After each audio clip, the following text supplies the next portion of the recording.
پہلا سوال تو یہ ہے کہ قادیانیوں کو ہماری پارلیمنٹ نے کافر قرار دیا ہے، تو کیا ہم شیعہ کو اس زمرے میں شمار کر سکتے ہیں؟ کیسے شمار کر سکتے ہیں اور کس وجہ سے شمار کر سکتے ہیں؟ دیکھیں، بات یہ ہے کہ کسی کو کافر قرار دینا یا تو اجماع امت سے وہ ثابت ہو کہ یہ کافر ہے، امت اس پر اجماع کا اظہار کرے جس طرح کے قادیانیوں کے بارے میں ہوا، یا پھر وہ شخص خود ظاہری طور پر کافر ہونے کا اقرار کرے کہ میں کافر ہوں، پھر وہ کافر ہے۔ وگرنہ اس کے علاوہ کسی انڈیویجول کو یا کسی گروپ کو یہ اختیار نہیں ہے کسی کو بھی کافر قرار دے۔ ان کے ساتھ جو علاوہ ازیں جتنے بھی لوگ ہوں گے، وہ عقیدے کے اعتبار سے جتنے بھی گئے گزرے ہوں، وہ عمل کے اعتبار سے جتنے بھی گئے گزرے ہوں، آپ ان کو بطور مسلم اور بطور مسلمان کے ان کے ساتھ بیہیو کریں گے، کیونکہ ایک نبی کریم صلی اللہ علیہ وسلم نے ہمیں جو اسوہ دیا ہے وہ یہی ہے کہ نبی کریم صلی اللہ علیہ وسلم کے دور میں جو عبداللہ بن ابی تھا، وہ منافق تھا، نبی پاک صلی اللہ علیہ وسلم کو بذریعہ وحی بتا دیا گیا تھا کہ منافق ہے، اور منافق کے دل میں رتی بھر ایمان نہیں ہوتا، لیکن چونکہ وہ ظاہراً مومن ہونے کا اقرار کرتا تھا اور ظاہراً مسلمانوں جیسے کام کرتا تھا اور مسلمانوں کے ساتھ ہی شامل رہتا تھا، اس لیے نبی پاک صلی اللہ علیہ وسلم نے نہ اس کو کافر قرار دیا اور نہ نبی کریم صلی اللہ علیہ وسلم نے اس کو اپنے سے الگ کیا۔ حتیٰ کہ ایک ایسا موقع بھی آیا کہ حضرت عمر فاروق رضی اللہ تعالیٰ عنہ نے اور دیگر صحابہ نے یہ بھی اجازت مانگی کہ میں اس کی گردن اتار دوں، خاص طور پہ جو غزوہ بنو مستلق سے غالباً واپس آ رہے تھے، کہ جب یہ سورہ منافقون نازل ہوئی ہے تو سورہ منافقون نے تو ان کا کچا چٹھا کھول دیا، ان کا پورا پول کھول دی، تو اس پر حضرت عمر فاروق رضی اللہ عنہ نے کہا میں اس کو قتل کر دوں، تو نبی اکرم صلی اللہ علیہ وسلم نے فرمایا نہیں، اس کو قتل نہیں کرنا، بلکہ آپ نے فرمایا کہ اس کو قتل اس لیے نہیں کرنا کہ ان یتحدث الناس ان محمدا یقتل اصحابہ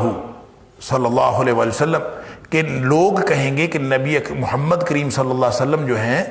وہ اپنے ساتھیوں کو قتل کروا دیتے ہیں، لوگ یہ کہیں گے، اس لیے قتل نہیں کرنا۔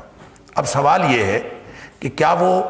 منافق نبی پاک صلی اللہ علیہ وسلم کا ساتھی تھا؟ وہ تو دشمن تھا، وہ تو یہودیوں کے ساتھ ملا ہوا تھا،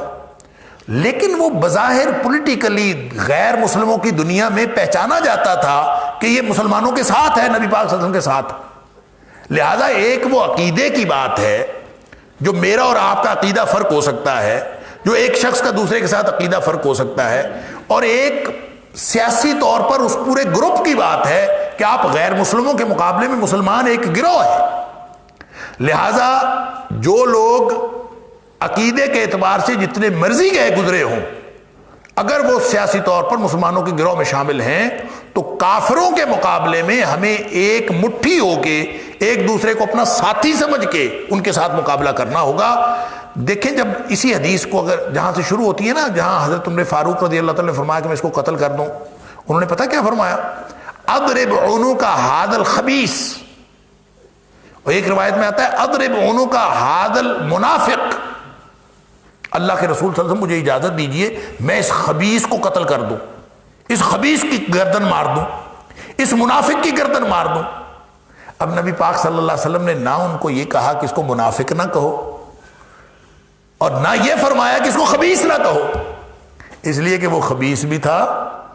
وہ منافق بھی تھا، لیکن ساتھ فرمایا کہ لوگ کہیں گے کہ اپنے ساتھیوں کو قتل کرتا ہے، گویا ہمارے گروپ میں شامل ہے، اس کو سنگل آؤٹ بھی نہیں کرنا، اس کو قتل بھی نہیں کرنا۔ یہ ہے وہ اسوہ جو نبی کریم صلی اللہ علیہ وسلم ہمیں دے کے گئے۔ لہذا آپ کا کسی کے ساتھ عقیدے کا جتنا مرضی اختلاف ہو، آپ اس کو بیان بھی کریں، آپ اس کی اصلاح کرنے کی کوشش بھی کریں،